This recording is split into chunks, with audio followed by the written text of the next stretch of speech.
हरे कृष्णा। प्रेम से बोलिए सूरज भगवान की जय। जीवन में जब भी मुश्किलें घेर ले और समाधान की राह धुंधली लगे, तब भक्ति और श्रद्धा का मार्ग ही हमें प्रकाश दिखाता है। रविवार व्रत कथा सुनना न केवल हमारे कर्तव्यों को याद दिलाता है, बल्कि एक आध्यात्मिक संदेश भी देता है कि सूर्यदेव की कृपा से जीवन में नई ऊर्जा और आत्मबल पाया जा सकता है। यह कथा एक साधारण कहानी नहीं, बल्कि कर्म और धर्म के बीच गहरे संबंध को जागर करती है। सूरज की प्रथम किरण से जीवन का आरंभ होता है, जो हमें ऊर्जा, सकारात्मक और सफलता प्रदान करती है। रविवार व्रत की कथा न केवल भगवान सूर्यदेव की महिमा का बखान करती है, बल्कि हमारे जीवन में आशा, सुख और समृद्धि का दीप भी जलाती है। तो आइए मन और आत्मा को शुद्ध करते हुए पूर्ण श्रद्धा और विश्वास के साथ आज रविवार व्रत की कथा को, जो सूर्यदेव को समर्पित है, शुभ आरंभ करते हैं। पौराणिक व्रत कथा के अनुसार प्राचीन काल में किसी नगर में एक बुढ़िया रहती थी। वे प्रत्येक रविवार को सुबह उठकर स्नान आदि से निवृत्त होकर अपने आंगन को गोबर से लीपकर स्वच्छ रखती थी।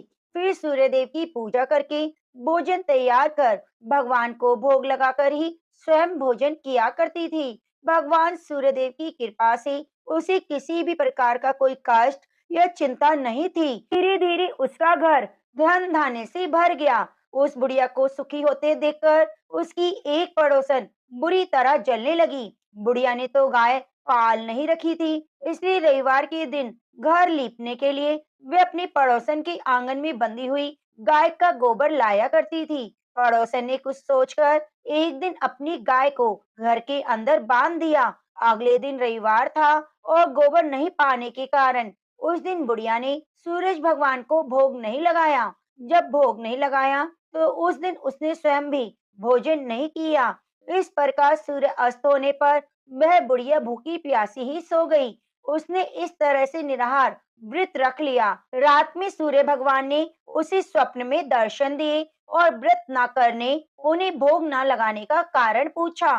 तब बुढ़िया ने बहुत ही विनीत स्वर में पड़ोसन के द्वारा घर के अंदर गाय बांधने और गोबर न मिल पाने की बात कही। सूर्य भगवान ने अपनी भक्त की परेशानी का कारण जानकर उसकी सब दुख दूर करते हुए कहा, हे माता जी, आज हम आपको एक ऐसी गाय देते हैं जो आपकी सभी इच्छाएं पूरी करेगी, क्योंकि आप हमेशा रविवार को पूरा घर गाय के गोबर से लीपकर फिर भोजन बनाकर मुझे भोग लगाकर ही स्वयं भोजन करती हो। इससे मैं बहुत प्रसन्न हूँ। मेरा व्रत करने और कथा सुनने से निर्धन को धन, बांझ को पुत्र की प्राप्ति होती है।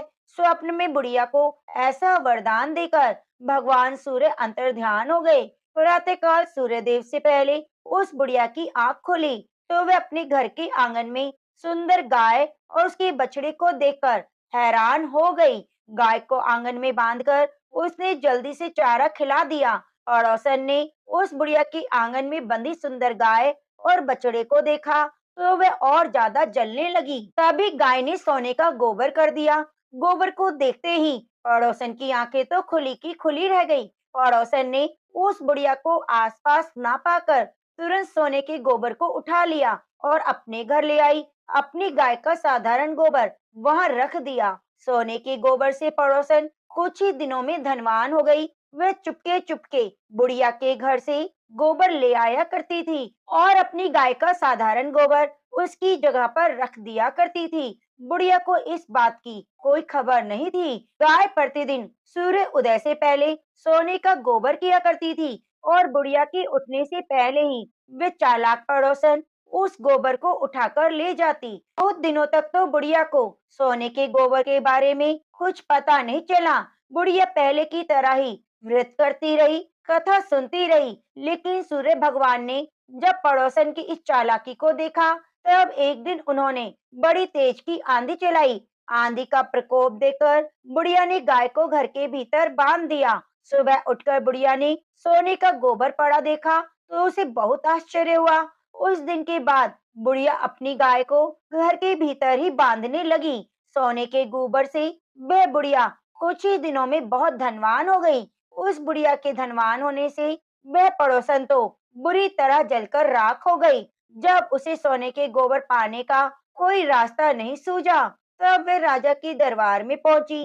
राजा को सारी बात बताई। राजा को जब बुढ़िया के पास सोने के गोबर देने वाली गाय के बारे में पता चला, तब उसने अपने सैनिक भेजकर बुढ़िया की गाय लाने का आदेश दिया। सैनिक उस बुढ़िया के घर पहुंचे। उस समय बुढ़िया सूर्य भगवान को भोग लगाकर स्वयं भोजन ग्रहण करने वाली थी कि राजा के सैनिकों ने गाय को खोला और अपने साथ महल की ओर ले चले।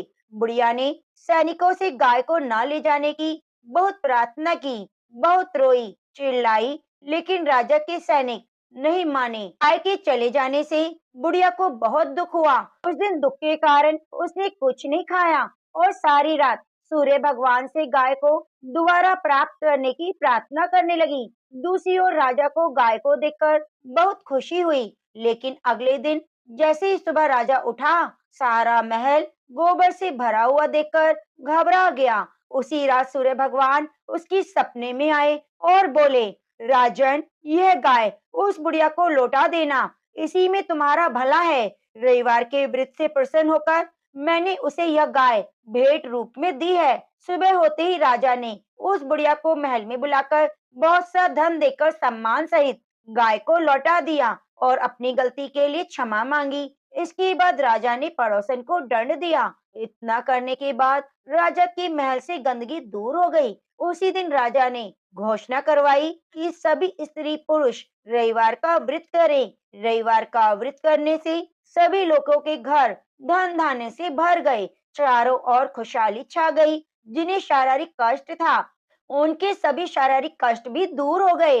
इस प्रकार सभी नगर को सूर्य देव की कृपा प्राप्त हुई। इसलिए हर रविवार के दिन जो भी भक्त सच्चे मन से सूर्य देवता की पूजा करता है, कथा को पढ़ता सुनता है, सूर्य देव की कृपा से उसकी सभी कष्ट दूर हो जाते हैं। यदि व्रत भी ना रख पाए, तो सुबह सूर्य देव को अर्घ देकर सूर्य देव की पूजा करके इस कथा को जरूर ही पढ़ना और सुनना चाहिए।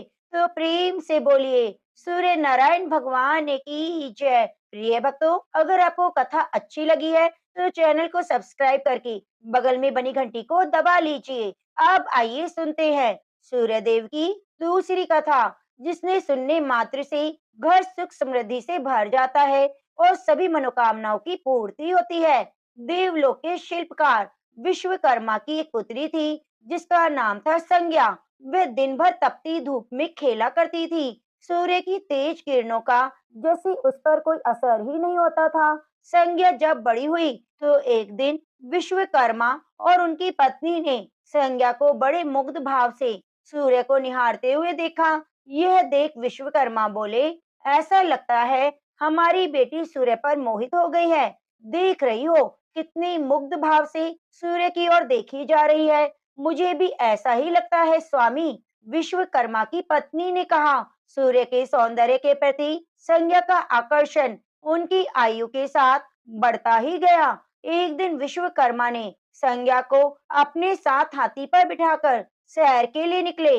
अपनी पुत्री को सूर्य की ओर निहारते देख उन्होंने पूछा, बेटी, अब तो तुम छोटी नहीं, सोचता हूँ जल्दी ही तुम्हारा विवाह कर दूं। बताओ किस देव को तुम चाहती हो? पिताजी, आकाश में सूर्य से बढ़कर कोई तेजस्वी नहीं, संज्ञा ने उत्तर दिया। ठीक है, हम सूर्य के साथ तुम्हारा विवाह करा देते हैं, विश्वकर्मा बोले और अपनी पुत्री को लेकर सूर्य के पास पहुंचे। उन्होंने अपनी पुत्री की इच्छा सूर्य देव को बताई, तो उन्होंने उनका प्रस्ताव सहर्ष स्वीकार कर लिया और बोले, आपकी पुत्री मेरे साथ विवाह करना चाहती है। यह मेरे लिए सौभाग्य की बात है और इनसे पूछ लीजिए, क्या ये मेरे ताप को सहन कर पाएगी? विश्वकर्मा संज्ञा को एक और ले गए और कहा, सूर्य देव का उत्तर तुमने सुन लिया बेटी, अब बताओ सहन कर लोगी हर ऋतु में उनका ताप? हाँ पिताजी, संज्ञा ने बड़े विश्वास के साथ कहा। कुछ ही दिन बाद संज्ञा का विवाह सूर्य देव से हो गया। संज्ञा सूर्य देव के साथ उनके लोक चली गई। पति के साथ संज्ञा के दिन सुख पूर्वक बीतने लगे। फिर उनके यहाँ एक पुत्र पैदा हुआ, जिसका नाम रखा गया मनु। अनेक ऋषि मुनि बालक को आशीर्वाद देने आए। यह बालक ज्ञानियों में भी ज्ञानी होगा, ऋषियों ने भविष्यवाणी की, आशीर्वाद सच निकला। जब वे कुछ बड़ा हुआ तो ऋषि मुनियों से शिक्षा ग्रहण करने लगा।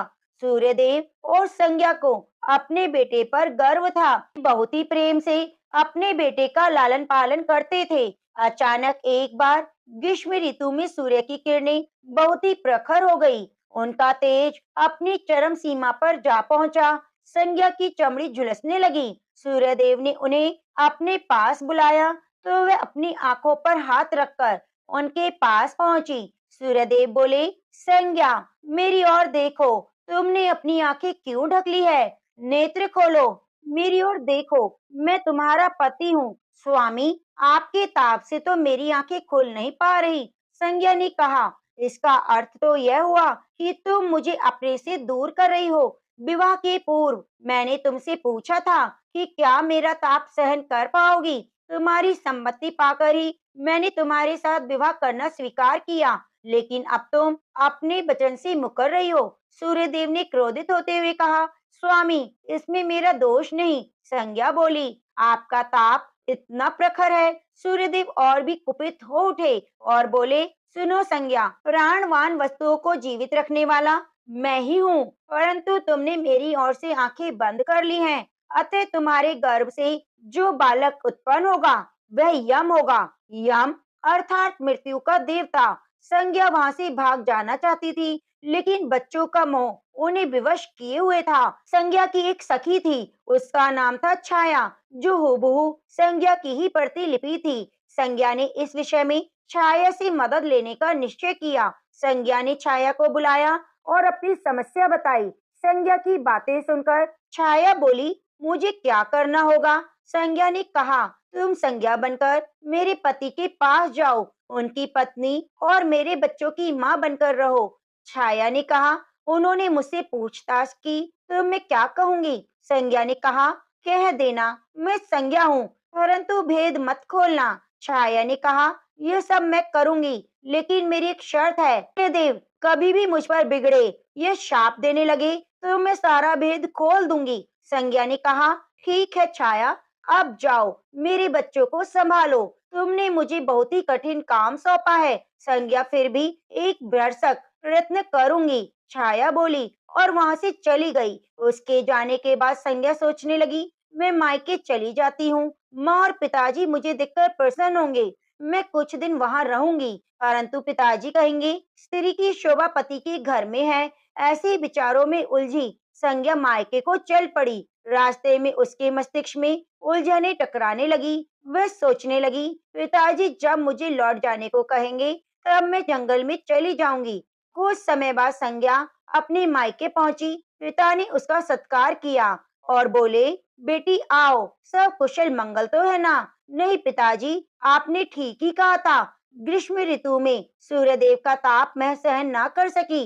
संज्ञा कुछ दिन वहां सुख से रही। एक दिन पिता ने उससे कहा, संज्ञा, तुम्हारे आने से मुझे बहुत खुशी हुई, परंतु विवाह हो जाने के बाद स्त्री को मायके में अधिक समय तक नहीं रहना चाहिए। अब तुम अपने पति के घर जाओ, फिर कभी हमसे मिलने आना।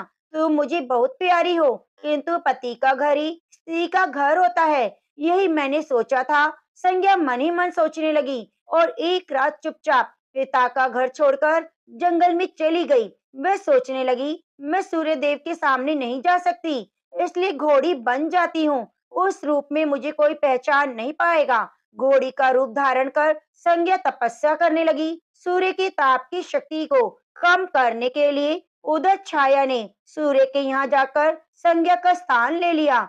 सूर्य देव ने उसे संज्ञा ही समझा। वे बोले, तुम लौट आई मेरे पास, क्षमा कर दो स्वामी, मैंने अपनी दुर्बलता को जीत लिया है। छाया खेद भरे स्वर में बोली। सूर्यदेव ने कहा, संज्ञा, मैं तो कब का तुम्हें क्षमा कर चुका हूँ। अब घर की जिम्मेदारी संभालो, बच्चों का लालन पालन करो। छाया ने कक्ष में लेटे दोनों बच्चों पर निगाह डाली और घर की जिम्मेदारियां संभाल ली। छाया इस घर में सुखी थी। वे प्राय सोचा करती थी, बेचारी संज्ञा कितना अच्छा घर त्याग कर गई है, क्या वह कभी नहीं लौटेगी? कुछ समय बीतने के बाद छाया को एक पुत्र पैदा हुआ। पुत्र पैदा होने के बाद वह कुछ चिंतित रहने लगी और मन ही मन विचार करने लगी, मुझे ये नहीं भूलना चाहिए कि मैं संज्ञा की ही छाया हूँ।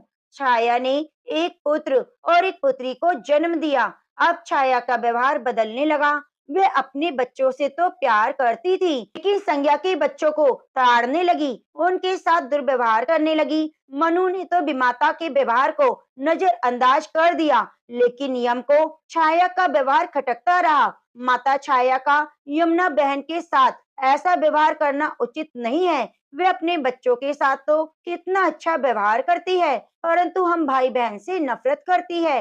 एक दिन तो हद हो गई। छाया ने यमुना के बाल पकड़े और उसे डंडे से पीटती हुई बोली कि तुम लोग मरते भी नहीं, मर जाओ तो मेरा पीछा छूटे। जब छाया देर तक पीटती रही तो यम से रहा नहीं गया। उसने जाकर छाया का हाथ पकड़ लिया और गुस्से से बोला, माता, अब तुमने यमुना पर हाथ उठाया तो मुझसे बुरा कोई नहीं होगा। अच्छा, तेरी यह हिम्मत मुझे धमकी देता है।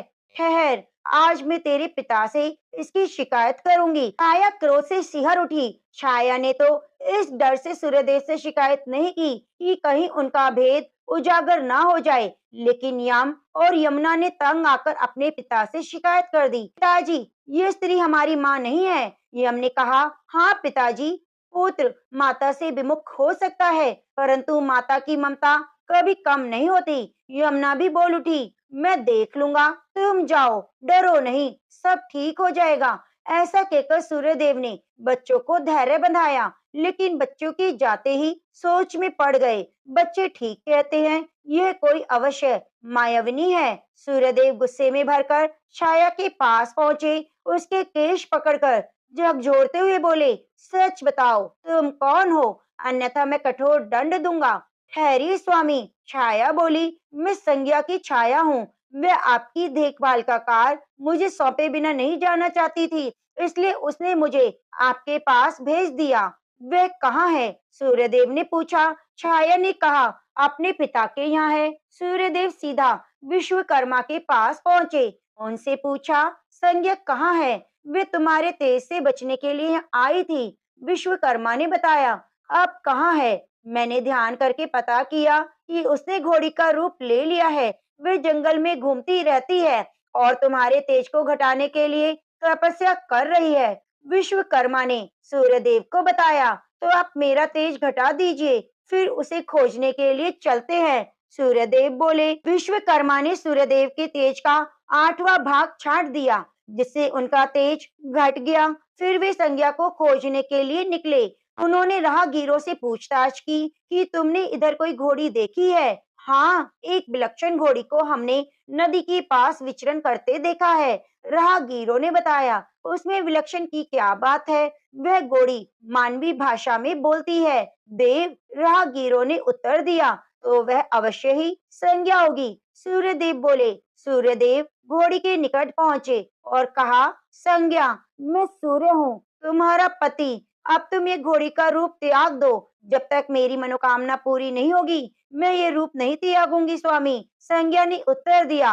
तुम्हारी मनोकामना तो पूरी भी हो गई, सूर्यदेव ने कहा। सूर्यदेव कहते हैं। विश्वकर्मा बोले। सूर्यदेव ठीक कहते हैं बेटी, मैंने इनके तेज का 8वां भाग कम कर दिया है। पिता से आश्वासन पाकर संज्ञा ने अपना घोड़ी वाला रूप त्याग दिया और अपने स्वाभाविक रूप में आ गई। वह हर्ष और विभोर से अपने पिता से लिपट गई और फूट फूट कर रोने लगी। फिर संज्ञा ने झुककर सूर्यदेव के पांव छुए और पूछा, स्वामी, हमारे बच्चे तो सकुशल है ना? हाँ, दोनों बच्चे ठीक हैं। मनु, यम और यमुना, अब फिर से माँ मिल जाएगी। सूर्यदेव ने मुस्कुराकर कहा, मैं अब कभी भी अपना घर त्याग कर नहीं जाऊंगी। संज्ञा बोली, आप छाया को क्षमा कर देना और अपने साथ ही रखना। दोनों का मिलन देखकर विश्वकर्मा ने भी अपना आशीर्वाद प्रदान किया और सदा सुख शांति से रहने का आशीर्वाद दिया। सूर्यदेव और संज्ञा सूर्यलोक को चले गए और छाया बच्चों के साथ आनंद पूर्वक रहने लगे। तो प्रेम से बोलिए, सूर्य नारायण भगवान की जय। अब आइए सुनते हैं आदित्य हृदय स्तोत्र। हमें सूर्य देव की कथा के साथ आदित्य हृदय स्तोत्र का पाठ जरूर सुनना चाहिए। प्रिय भक्तों, आपसे बार बार निवेदन है, अगर आपको कथा अच्छी लग रही है तो आप चैनल को सब्सक्राइब करके बगल में बनी घंटी को दबा लीजिए। वीडियो को लाइक करके कमेंट करना बिल्कुल भी ना भूलिए। सूर्यदेव की कृपा प्राप्त करने के लिए सूर्य नारायण भगवान की जय जरूर जरूर लिखिए। ओम गृणी सूर्याय नमः। अब आइए सुनते हैं आदित्य हृदय स्तोत्र। उधर श्री रामचंद्र जी युद्ध से थककर चिंता करते हुए रणभूमि में खड़े हुए थे। इतने में ही रावण भी युद्ध के लिए उनके सामने उपस्थित हो गया। यह देख भगवान अगस्त्य मुनि, जो देवताओं के साथ युद्ध देखने के लिए आए थे, श्री राम जी के पास जाकर बोले, सबके हृदय में रमण करने वाले माँ बाहो राम, यह सनातन गोपनीय स्तोत्र सुनो। वत्स, इसके जप से तुम युद्ध में अपने शत्रुओं पर विजय पा सकोगे। इस गोपनीय स्तोत्र का नाम है आदित्य हृदय। यह परम पवित्र और संपूर्ण शत्रुओं का नाश करने वाला है। इसके जप से सदा विजय की प्राप्ति होती है। ये नित्य अक्षय और परम कल्याण में स्तोत्र है। संपूर्ण मंगलों का भी मंगल है। इससे सब पापों का नाश हो जाता है। ये चिंता और शोक को मिटाने, आयु को बढ़ाने वाला उत्तम साधन है। भगवान सूर्य अपनी अनंत किरणों से सुशोभित है। ये नित्य उदय होने वाले देवता और असुरों से नमस्कृत विश्ववान नाम से प्रसिद्ध प्रभा का विस्तार करने वाले और संसार के स्वामी हैं।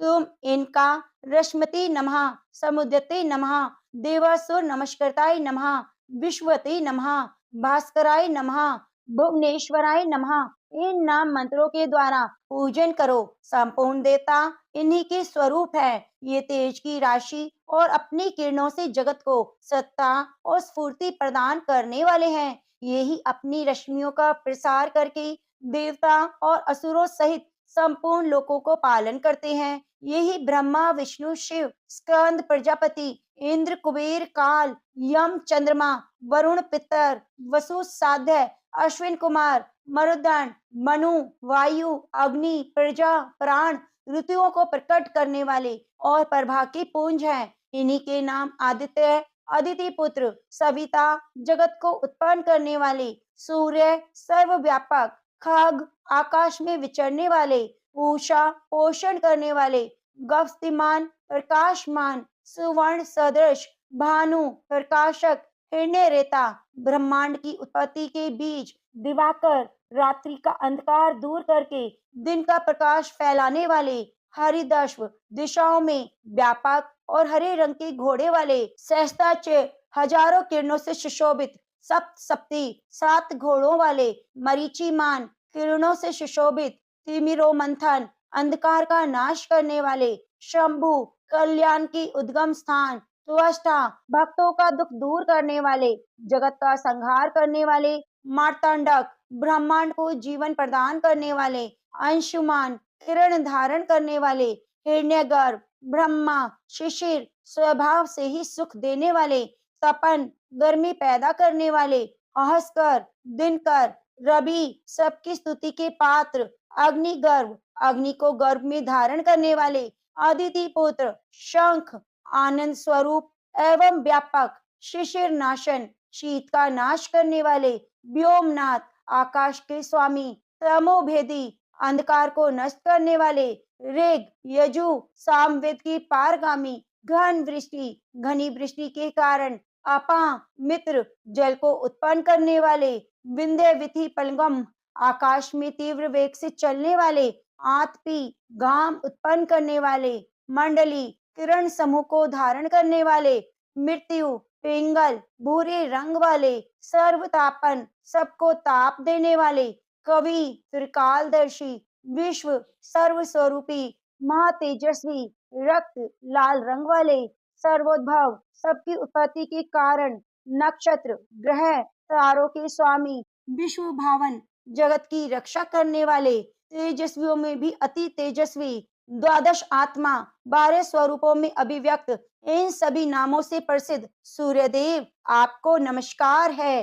पूर्व गिरी उद्याचल और पश्चिम गिरी अस्ताचल के रूप में आपको नमस्कार है। ज्योतिर्गणों ग्रह और तारों के स्वामी, दिन के अधिपति आपको प्रणाम है। आप जय स्वरूप विजय और कल्याण के दाता हैं। आपके रथ में हरे रंग के घोड़े जुते रहते हैं। आपको बारंबार नमस्कार है। सहस्त्र किरणों से सुशोभित भगवान सूर्य, आपको बारंबार प्रणाम है। आप अदिति के पुत्र होने के कारण आदित्य नाम से प्रसिद्ध हैं। आपको नमस्कार है। उग्र, अभक्तों के लिए भयंकर, वीर, शक्ति संपन्न, सारंग, शीघ्रगामी सूर्य देव को नमस्कार है।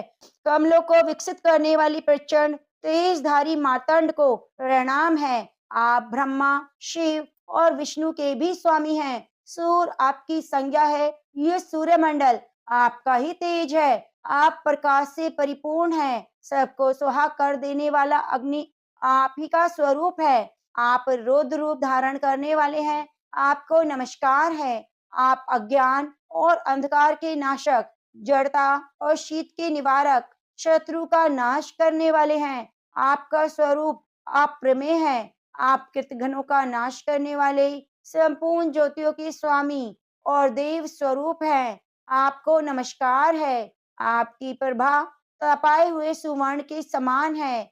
आप हरि, अज्ञान का हरण करने वाले, विश्वकर्मा, संसार की सृष्टि करने वाले, तम के नाशक, प्रकाश स्वरूप और जगत के साक्षी हैं। आपको नमस्कार है। रघुनंदन, ये भगवान सूर्य ही संपूर्ण भूतों का संहार, सृष्टि और पालन करते हैं। यही अपनी किरणों से गर्मी पहुंचाते हैं, वर्षा करते हैं। ये सब भूतों में अंतर्यामी रूप से स्थिर होकर उनके सो जाने पर भी जागते रहते हैं। यही अग्निहोत्र और अग्निहोत्री पुरुषों को मिलने वाले फल हैं। यज्ञ में भाग ग्रहण करने वाले देवता, यज्ञों में भी फल के यही हैं। संपूर्ण लोकों में जितनी क्रियाएं होती हैं, उन सबका फल देने में यही पूर्ण समर्थ है। राघव, विपत्ति में, कष्ट में, दुर्गम मार्ग में, किसी भय के अवसर पर जो कोई पुरुष इन सूर्यदेव का कीर्तन करता है, उसे दुख नहीं भोगना पड़ता।